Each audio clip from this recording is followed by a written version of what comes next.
So Aaron, I thought VanderAa, and they're traveling with a van through the world, but you're originally partly from the Netherlands. VanderAa. Yes, so our roots stem back to Holland. So my Oma and Opa, they were born in Amsterdam, where my Opa was. And they came to Australia after the Second World War. And then they first went to Melbourne, and then they moved up to Darwin, and then had my dad and then me. Yeah. And this is your brother there checking the didgeridoo? This is my brother. Yeah, we're going to play some music for you guys as well pretty soon. So he's just in the background. He's getting things ready for you guys whilst we have a chat. We need, of course, all the dirty details about the didgeridoo. Where does it come from? Of course, from Australia, I guess. Yes, it definitely does. The one that I have with me tonight is actually called a didgeridoo. So it changes in pitch. So I use this one for traveling because it's a lot lighter. I can carry it on a plane. It fits almost in my backpack. It just slings around my back, so it's a lot easier to travel with. Some more of the dirty goss that you want to know on the didgeridoo? Yes, we want to know everything. So yeah, I grew up in Darwin, which is the top of Australia, so where the Northern Territory is. Has anyone been there before? Anyone? All right, Ooh. Awesome. So you've got an idea of what it's like. It's hot, it's very warm. And so yeah, grew up in Darwin, and a part of my schooling is they had a course there called Australian Languages. Is where we learnt a lot about the Indigenous culture of Australia, and we travelled to all different outback Aboriginal communities.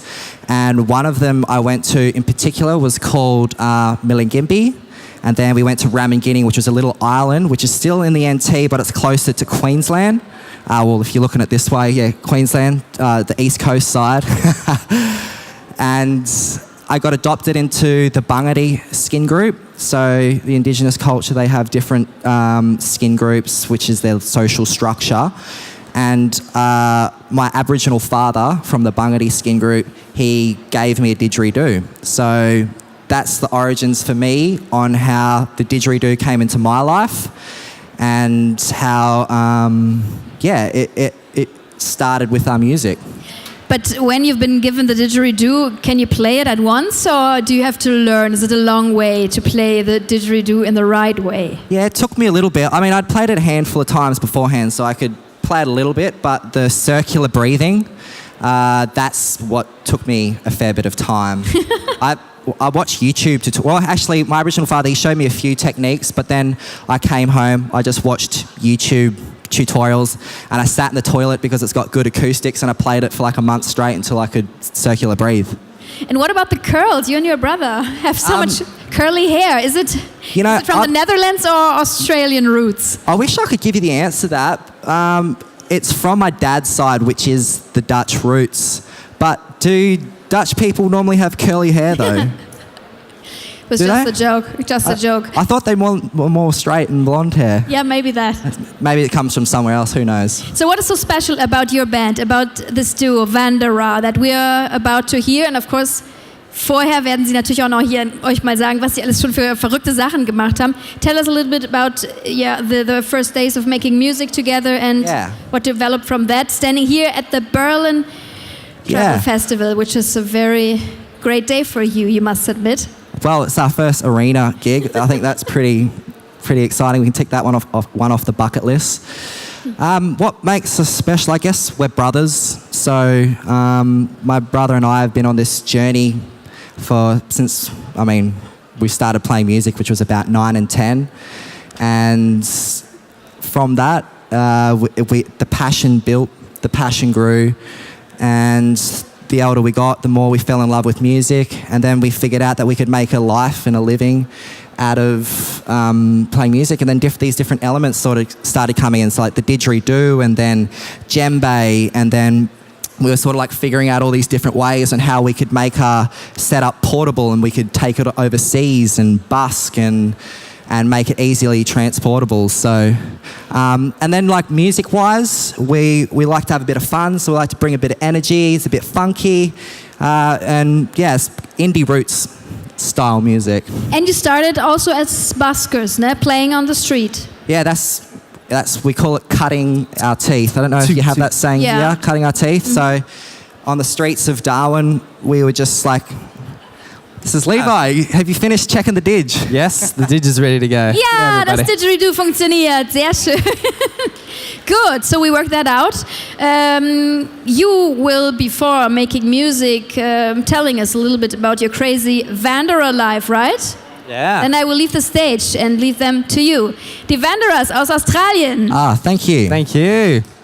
Do we have our little clicker thing? Got a little clicker. So we're going to have a little chat and fill you guys in a little bit more of what we've done throughout our lives. And Our lives as travelling musicians. yes. So yeah, to expand a little bit more, VanderAa, it means of the River Aar, which is a river that runs through Holland, and then through a place called Helmond. You want to have a click? You can do that. Click the next one. Okay, so we'll tell you a little bit about how it sort of come to be. You've sort of already given it a debrief on what's been going on, but to cap over, we've been living in our van for the last 6 years and travelling around Australia and also internationally playing music. So, yeah. We've done 20 countries, well over 300,000 Ks, and yeah, played many gigs. Yeah. All right. So from the beginning, we would want to tell you how we got into living van life, and it happened.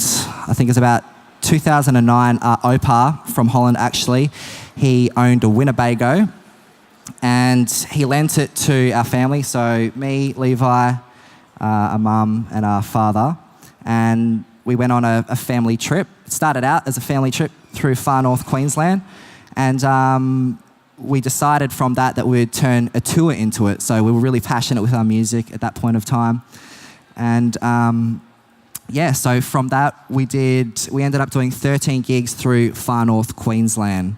Yeah. And that's when we sort of inspired us from then on to continue that lifestyle. That we were so young at that point, and we got a bit of a taste of the road, and that it was possible to play music and travel at the same time. So from then on, our everything, our goal was to buy a van, convert it, and do it permanently. So, and then in 2012, we embarked on our trip around Australia. This is us in our van at a van life gathering down the coast. So after that little 7-week trip with our family, we went back. We spent 2 years saving up for this van here.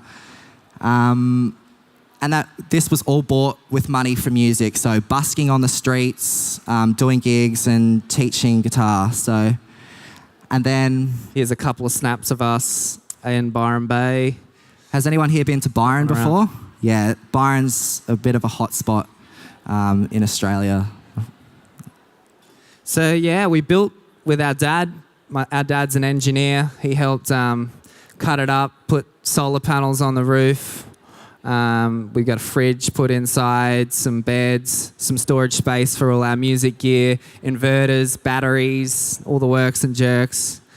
A little, we got a hot water shower that we just stand out the back and just shower outdoors. We run it off a river. We got a little pump that comes from a river. And so from those solar panels, it enables us to actually run off sunshine. So, or when we go busking, we have a battery that we bring with us, which gets charged from the sun. So our music is actually charged by the sun. So we love that coming from Australia. We get a lot of sun, so it feels good when, it can power our music as well. So the next sort of part of this speech is about the symbiotic relationship between van life and music for us. It's sort of it's basically enabled us to follow our passion and be independent musicians. Living in a van, we don't have to pay rents, water, rates and everything. All we have to do is pay for fuel. and get to the next town for our tour. So it's sort of a hand-in-hand relationship that has enabled us to do what we do. So Yeah, so the music funds and enables us to live van life, which enables us to go to the next town, the next city. And then van life enables us to live the life of a musician as well and follow our dreams with a much lower cost. So we don't have to worry about rent and those kind of things. So yeah, Full Life Van Life is officially for 6 years now. So it's been on the road, showering, outdoors, beaches, wherever we can get. So it's been a fun ride. This photo is of us at a market, Kiama, which is just south coast of Sydney. So that's another thing we've done is played the whole market circuit as well. So living the life of a musician, we find all the different avenues and stuff where we can make money through our music, and markets was a good one because this particular market, it overlooks this ocean and attracts about 1,000 people come to this, so it's a good way to get your name out. Here's a photo of us at Falls Festival, a couple of photos of us, how we sort of write music inside vans, and also, we perform outside of our van and host van life gatherings. Have you guys heard of Van Life Diaries on Instagram? Anybody? Yeah, so Aaron and I, we help organise the gatherings in Australia, America, Canada, and also we hosted one here in Berlin last year. And yeah, we'll get on to a bit more about that later. So, yeah, so since living van life, we've kind of noticed where it works best and where it doesn't work as good. And we've noticed in Australia, van life is great because there's so many beaches all along the way for you to park up. I feel like the more space there is, the less built up, like in a city, it seems to be harder. You get pushed on a lot. Authority comes along. I think authority doesn't seem to like lots of people dwelling in cities. So like having access to beaches and having lots of space makes it a lot easier. Also in Australia, there's a lot of like free showers and toilets at the beach. So it makes it's heaven for van lifers at the beach in Australia, and they're also hot showers. So who doesn't love a hot shower? Yeah, I thought this was a pretty cool statistic that it'd take 29 years to do a different beach every day in Australia. So that's basically our whole coastline is beaches. So like you can all down the East Coast, you could just beach hop the whole way down. So every night you can just have a different spot if you want to park up and sleep. Even in the cities as well, like if we go to Sydney, there's a lot of there's a lot of beaches that you can park up. There's a lot of free camping as well. So come to Australia, do van life. It's great. Yeah. There's Johnny here. He's the founder of Van Life Diaries in the middle. This fella here with the beard. He also plays saxophone in our band. So, and that's sort of how we've come to be a part of the community and help with that. Also have Adam Harpez, another fellow musician. This is all of us on a tour in our van, travelling from Melbourne to Brisbane, all the way through the centre, past the Rock, up to Darwin, and then over to Canada, America. So, well, which takes us to international touring. Aaron and I, we flew over to LA, then up to Canada and bought a RV, which was a van converted into an RV. And we did the same thing as what we do in Australia, play music and live out of an RV. So, yeah. And we found, I think in America was a little bit easier. It's a lot of bigger roads, a lot of places to park up. There's still free parking and that sort of thing. Found in Europe it wasn't as easy. We found like you had to pay if you wanted to use toilet, showers, any of that kind of thing. So it was a lot trickier in Europe. I mean, you guys got to be a bit smarter about it and finding the right places to go. It's still doable. So yeah, one of our... Oh, this is us. This is the RV that we bought in Washington State. It was an old beast, but it was beautiful. And we called it Mama Bear. So, and this is a couple of photos of us. Actually, that's also Europe here in the Netherlands, on the way to Burning Man there, up in Canada, in Banff National Park, the Golden Gate Bridge, Burning Man, Canada, yeah. So there's been lots of good times had in a van over the last 6 years. Yeah. Also, New Zealand is a good spot to go as well for van life.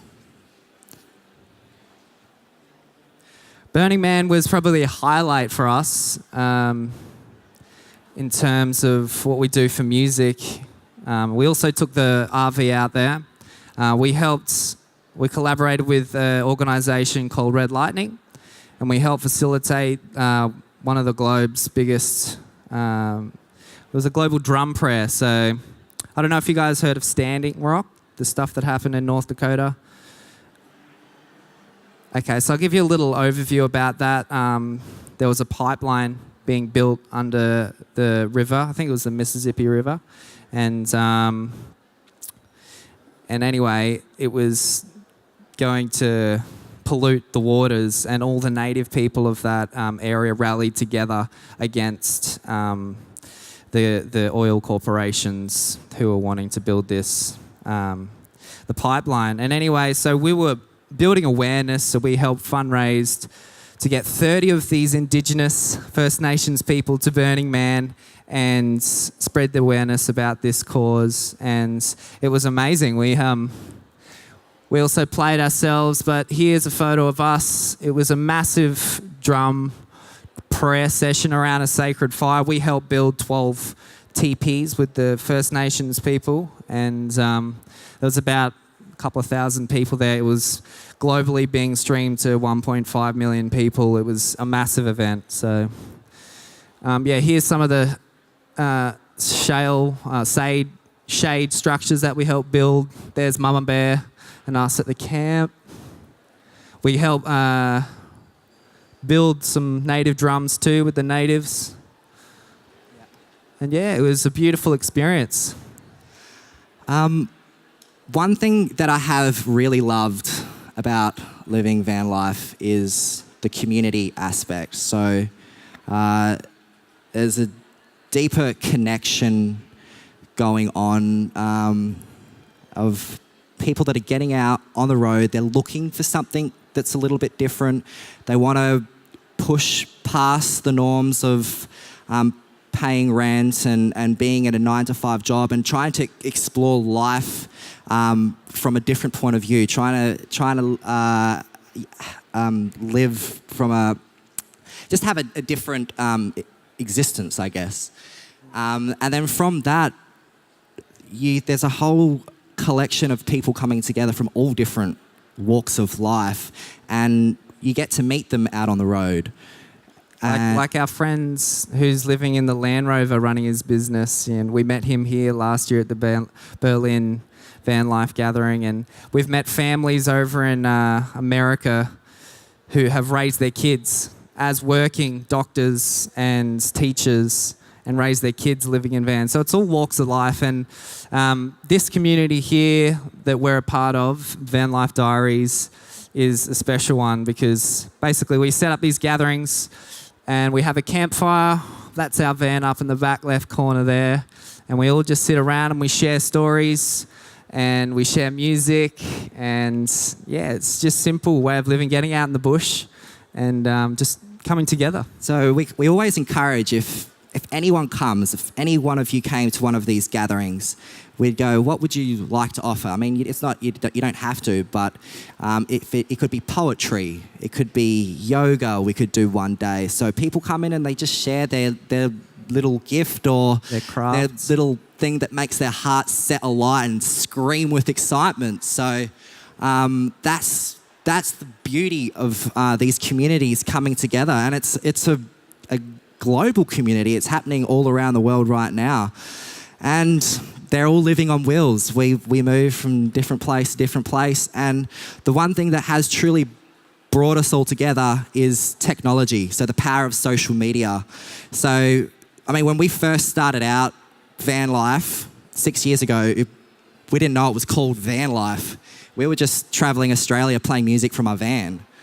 And then a few years later, the hashtag came around, van life, and boom, it becomes massive on Instagram. And then we have this whole global shift of people wanting to live the life of a van lifer. But I think there's been van lifers ever since the age of, the 70s, Industrial really. Revolution. Whenever the first van was made, I'm sure someone was living in one.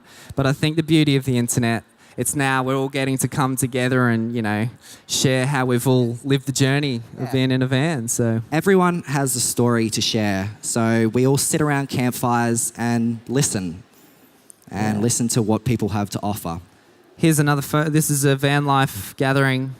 This is the first one of the documentary.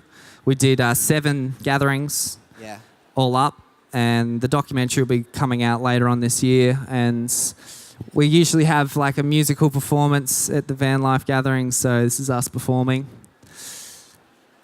There's another shot.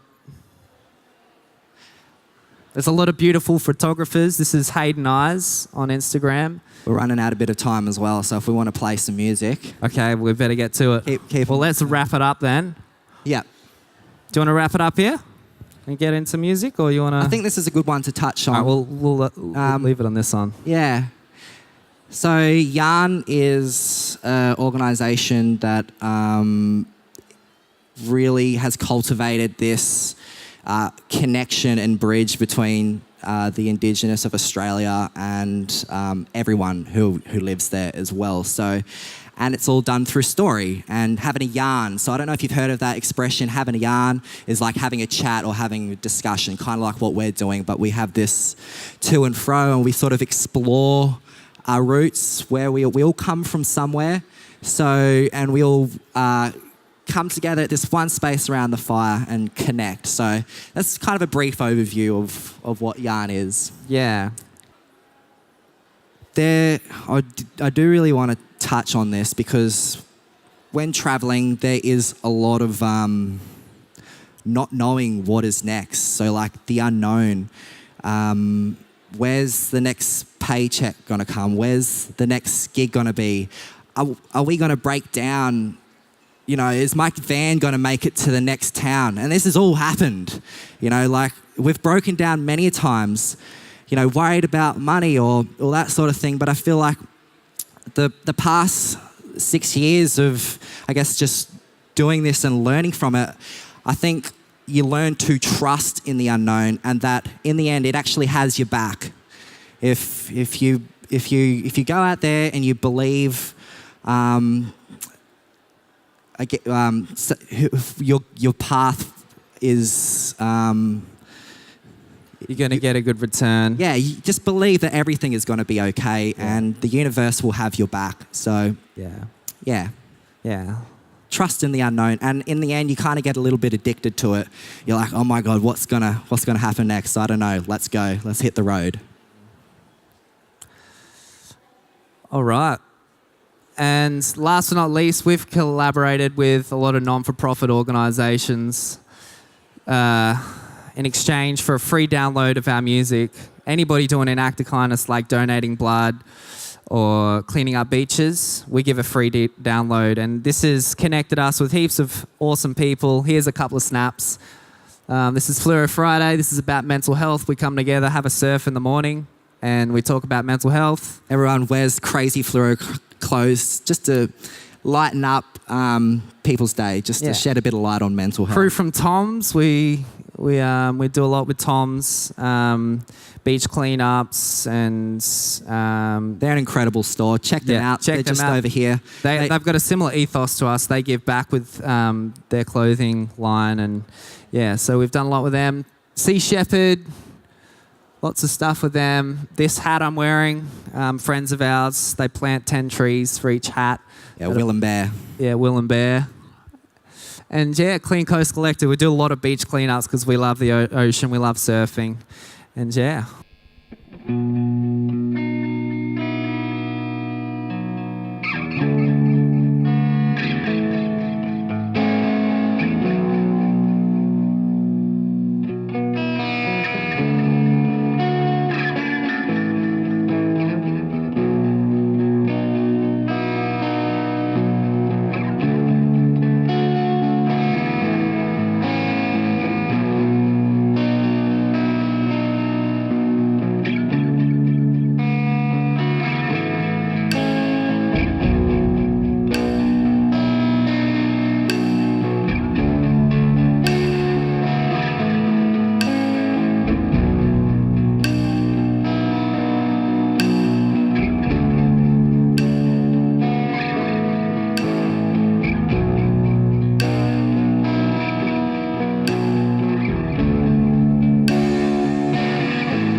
Thanks, guys.